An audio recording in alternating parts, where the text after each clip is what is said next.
I don't know if she should delete it. She shouldn't. I was like, personally, I feel like if you're not going to go on a date with, if you just want to date him, if you like him that much, then yeah, deactivate it. Yeah, I would say if you no longer are thinking about the dating app, delete it.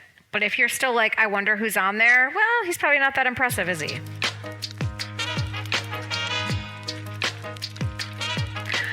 Welcome back, guys, to the Best Friend Files. So, we are here to talk about the Menendez brothers, but if you have TikTok, which everyone except me does, you probably already know the story. So, we want to talk about something that is just as interesting, I think, and that is the women who marry them. And what makes a woman say, you know who I'm looking for? Somebody who's behind bars. Just in case, in 1989, Lyle and Eric Menendez were convicted of murdering their parents. Their parents were Jose Menendez and Kitty Menendez. Jose Menendez was an immigrant who became extremely successful. He ends up being the CEO of RCA Records. And so they live in Beverly Hills. They're super wealthy. And turns out their dad is just a sadistic monster and was physically, mentally, emotionally, and sexually abusive to everyone in the family, including his wife, Kitty, and their family pets. Their entire lives. They were trying to go to college, and their dad would not let the younger child go to college away to Stanford. He told him, you are going to UCLA, meaning that the abuse was going to continue, and he would continue to be raped by his father into adulthood. He confesses to his older brother, Lyle. Lyle thinks it's only him who's being molested and raped. He confronts the dad, and the dad says, I'll kill you before this gets out, etc. A couple notable things about the father, maybe some details that aren't very mainstream, that I think really speak to who Jose Menendez was. So when Lyle was a young toddler, 2 or 3, his father sits him on the kitchen counter and is like, jump, like he's going to catch him. And as Lyle jumps off the counter, his father backs away from him and lets him hit the floor and says, you can't trust anyone. These are, by the way, family accounts in the Netflix documentary, The Menendez Brothers. So these were lived experiences. You can see in the documentary for yourself. I don't think these people are lying. Another, I think, cousin describes more than one instance where she witnesses Jose holding a bar up in the air and making the boys hold onto it by their hands before they fall to the ground, and then yells at them for falling. And so the boys are clinging to this bar and crying as he's yelling at them not to cry. And the first time this family member witnesses this treatment, Lyle is 2. He also prefers Lyle and treats him as a favorite because he doesn't cry during abuse. They had a pet ferret, and the ferret was killed. And the parents suspected it was one of their dogs. And they had a small dog, like a Chihuahua, and a big kind of Great Dane, German Shepherd type dog. And when Lyle and Eric got home from school, the larger dog's head was in their refrigerator. It's so sad to think about the compliance of Lyle. The fact that and it actually reminded me of the Ghislaine Maxwell. Ghislaine. From a very young age, this insane sense of disciplinarianship. Yeah. And I think it was Eric said that he told his dad no. One time he didn't want to do it. And his dad came back and said, do you know what's going to happen if you deny me again? And he's like, you're going to hurt me. And he's like, no. And he's like, I don't know what. And he's like, I'm going to kill you. And he's 6. Yeah. Never had a chance. No chance. I just can only imagine the endless string of adults that were also in and out of these kids' lives that just turned a blind eye to all of this. People who could have done something and could have seen something were just ignoring it because of like his influence. So, yeah, Eric Menendez told his cousin who was like over there babysitting them that daddy, he was like touching himself on his privates and said, daddy touches me down there and like I'm scared to go to sleep. I don't, whatever. So she calls Kitty downstairs, the wife, and she's just like denies it, brings Eric upstairs, whatever. But like she absolutely knew. And Eric and Lyle described laying in bed with their mom and touching her everywhere. And I don't think she was like an active returning participant, but like if you're with a child and they are touching you on your genitals, you're supposed to call the police. There's like a very small window in which that would be acceptable. And at that point, it's a baby that doesn't even know where it is. What did she do? Now I want to know, what other steps did she take? None. She knew about it. She was beat by him. The boys watched her get beat. I mean, he just was completely domineering. Wait, who, the wife or who was the other? No, I'm talking about the other woman. Not Kitty. Oh, the cousin that he confessed. She was like 9 at the time and Eric was like 6. So she was like, I went and got the adult to be like, hey. And she was just like, I don't know what he's talking about. That's not happening. And she was like, I just assumed I was wrong because nothing happened. Sources are a Newsweek.com article published 5 days ago, October 25th, 2024, an FSU College of Criminology and Criminal Justice article from May 30th, 2014, a CBC.ca article about prison relationships, and an MSN.com article about Eric Menendez's wife. So, Eric and Lyle are both married. Lyle has been married twice since his incarceration.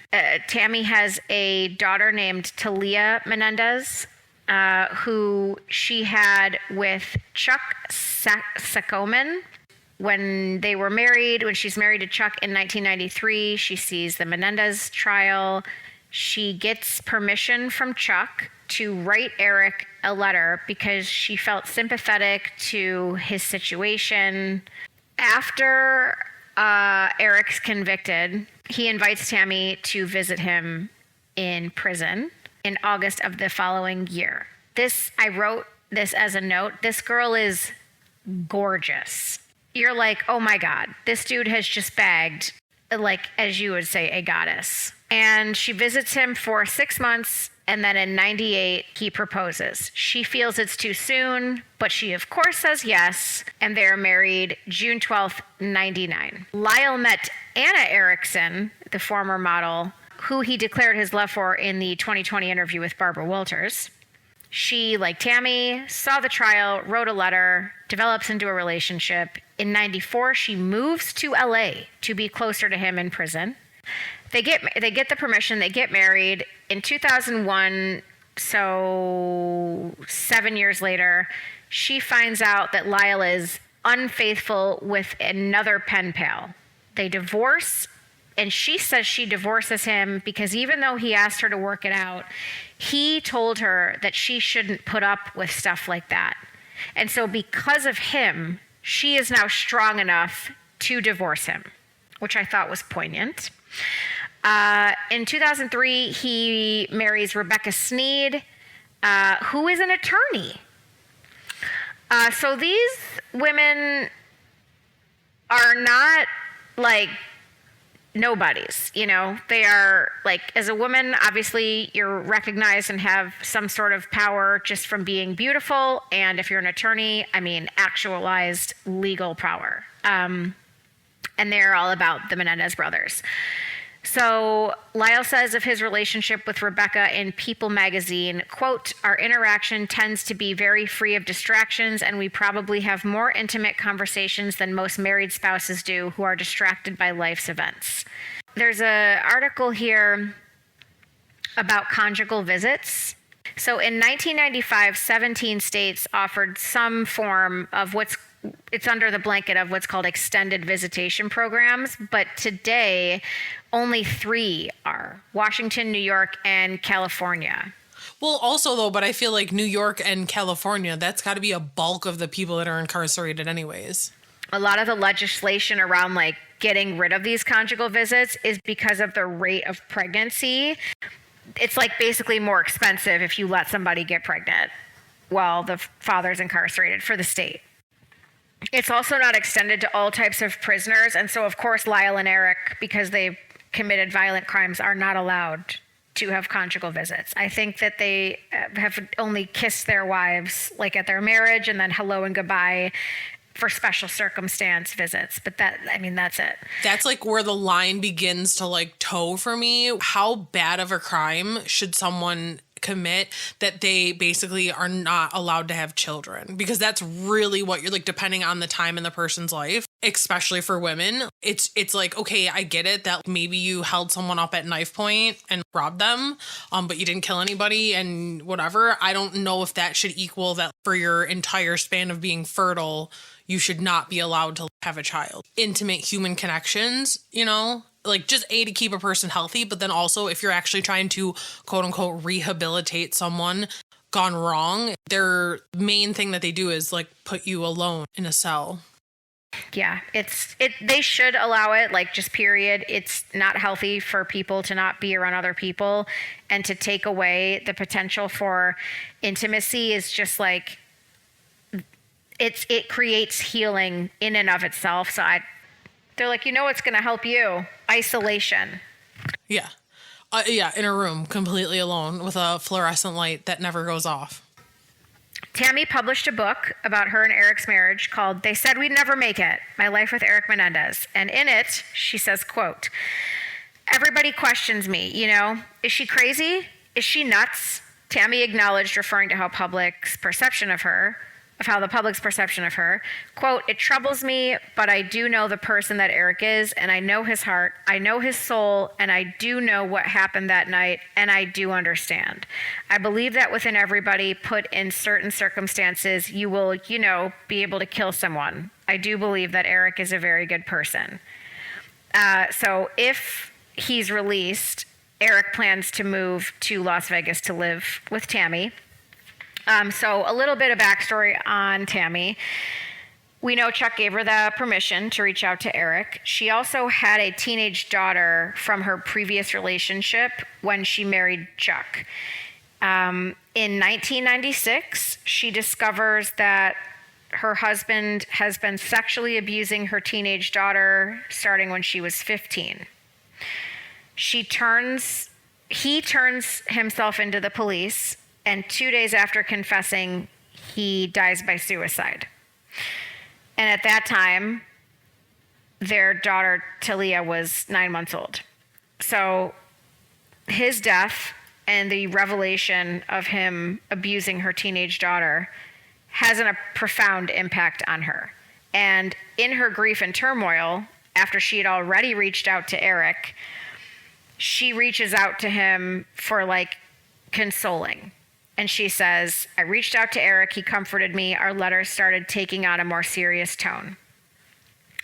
So what is it about her, who's obviously just been through something crazy and is now not just tolling out her support, she is leaning into this relationship as a partnership now. So there's a mental condition called hybristophilia.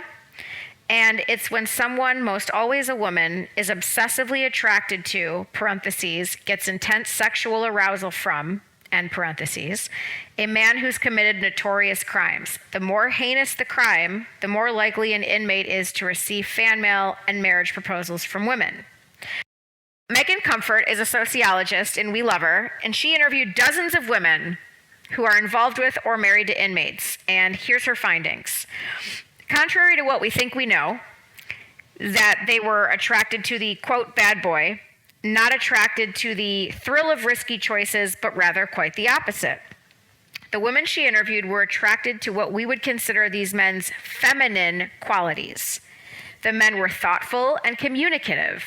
They were listeners. They were interested in establishing and nurturing a lasting emotional relationship, a sexual relationship not being possible, not now and maybe never. They were interested in finding a soulmate, not a bedmate. So I thought that was interesting, and I have a little more on it, but I wanted to get your thoughts on the feminine traits being attractive to these women. So I think it's interesting because I can see how that would be something that women would find attractive, because essentially that doesn't fit the typical male archetype that I think most people conjure up when you just think of like your typical man. It's definitely not someone who is like emotionally like in touch. But I also can't help but feel like most of those things are conditions of the situation that they're in. Like, to your point and what you said, like, they can't have a physical relationship. So, I mean, yeah, obviously they're going to have a relationship any way they can. So they're going to emphasize the more like meaningful, thoughtful things about life because they can't. So it's like, I guess I don't know what part of that is real though. And what part of it is just subject of their situation. Right. Do you know what I mean? The most interesting thing to me, like obviously what you said, these men have to be more feminine to have a relationship because they can't rely on just seeing your boobs all the time. But there's the contrast of usually a violent offender, and then you have this feminine approach. And I wonder if there's some element of healing there, like, I wish my dad who beat me would have just hugged me more. And now you have someone who beats people saying he just wants to hold your hand or holding your hand the whole visit. And you're like, oh my gosh, here it is. I mean, especially if you're a violent offender, you have to take like specific things that address. For drug programs, it's like 6 months. For anger, it's 3 months. Like they go every day, talk about their feelings. And that's like 100% not anything that a typical man out free in the world is doing. Like you're lucky if he goes to church and has like people there he can talk to, or you're lucky if he's got a couple friends that he can actually be real with. You're never going to get the whole story from him. No. If your man is afraid, get ready to never know about it. Yeah, exactly. So I feel like hopefully like that is just like interesting enough. Like maybe there is also that too. Like they're reaching out to these guys, but these guys are freshly in these hopefully therapeutic programs to help them. And then it's like the other half is just, they're just going to be like crazy violent assholes that, you know, I mean, you're not going to write to them anyways because they did some bullshit crime. No, Ted Bundy was very popular. So this is a Psychology Today article of convicted men and the women who love them. It's from 2020. So this research study examined women in relationships with incarcerated men. While they were not diagnosed with major mental illness or personality disorders, many came from difficult upbringings with a history of abuse. When we say many, quote, 90% had experienced dominant, verbally abusive, prior marriages. So this is not even coming from like, I guess what I said doesn't apply. It's not coming from childhood. These are women who are already out of a horrific intimate relationship with a partner. Well, which that also did probably come from childhood to begin with though. Like the whole reason they were with the first abusive partner was maybe, I mean, we don't know if they had trauma before that. But, like, you usually end up, the people who normally end up there are people who already had trauma. So I think it's, like, a safe correlation. Right. Yeah.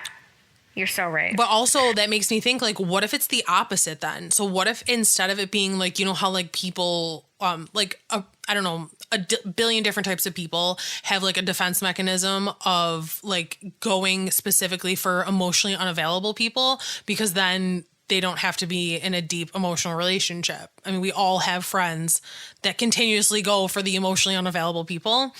So what if this is the opposite? Because they were in like a physically abusive relationship it's like they're literally gravitating towards situations where the person is emotionally available, but they are literally physically unavailable. And thus they're able to get that connection and then, but also have this like clear distance between them. I mean, I think we just solved it right there. So it goes on to say, some may become sexually aroused by being with a partner convicted of a severe crime, such as rape, murder, or armed robbery. This is a paraphilia known as hybristophilia. American Psychiatry Diagnostic System, DSM-5, notes this condition may interfere with the establishment of normal sexual relationships. So I think a lot about like what's going to happen when they get out and they don't want to talk about their feelings as much. According to this is the Bureau of Justice statistics, only 2.2% of men in federal prisons report having been sexually abused. We could probably add a 1 to that. It's probably 12%. We should add a 1 in front of that because it's 122%. But I'm still saying it's not like an overly majority of people that are like, most of these women are not going to have a man that was sexually abused coming out to them, which actually may even be worse because someone who has had sexual abuse, I mean, they may very well just be asexual at this point and not want to have a sexual relationship, like people that have been abused. Whereas like a guy who has a positive relationship with sex and the women who maybe are, like we said, want a physically distant relationship, like that could definitely be a problem. So, you know, the women are getting what they need out of this relationship, but what about what he's going to need? And so this says childhood sexual abuse will affect your marriage in some way, ranging from trust issues and mood swings to flashbacks, PTSD, and even substance abuse. It says to expect unpredictable emotions, and then depending on who abused your husband and the length of time and the severity of the sexual abuse, so 10 out of 10 for all of those, your husband may become angry and distant, have nightmares or experience anxiety or panic attacks, resist trusting you or be physically intimate with you, having difficulty connecting sex with loving intimacy. Just as the male in prison is hiding the stress of being incarcerated, the woman is also hiding issues. Like this one woman interviewed was like, I don't tell him problems that he can't help fix.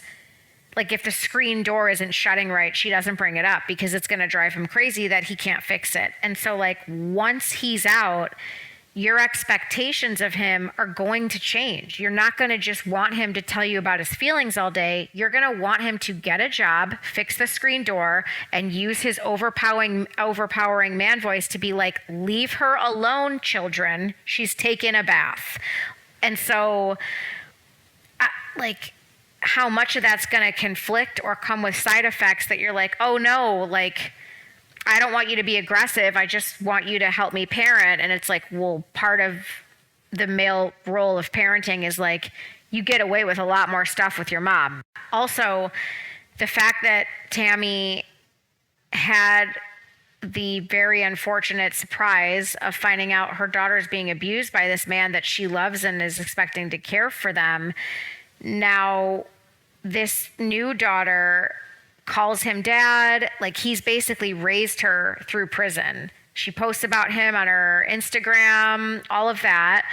And so like, is Tammy gonna find herself triggered when, you know, he goes in to help her take off her necklace, or she has to leave them alone, or, you know, anything like that?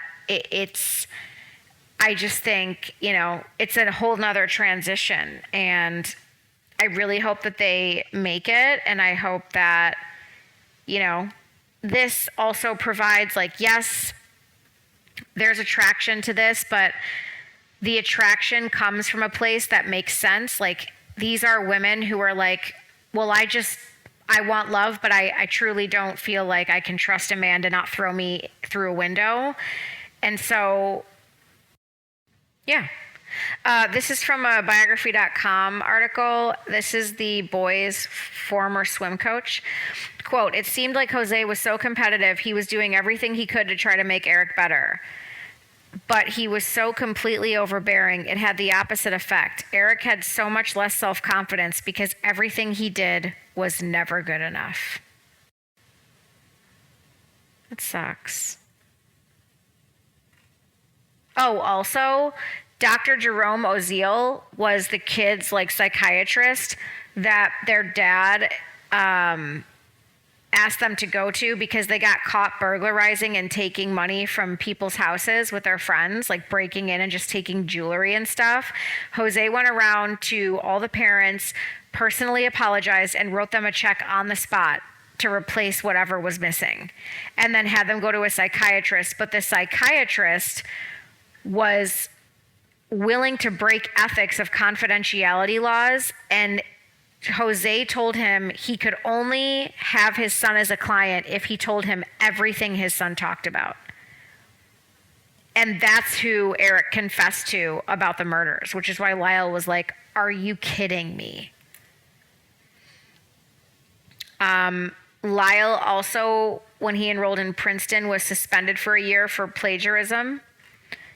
So just like these kids are just desperate for their dad's approval. And Lyle talks about wanting his dad to come back and abuse him because it was the only time that his father was kind to him, loving to him, friendly to him, gentle with him, nurturing, would tell him he loved him.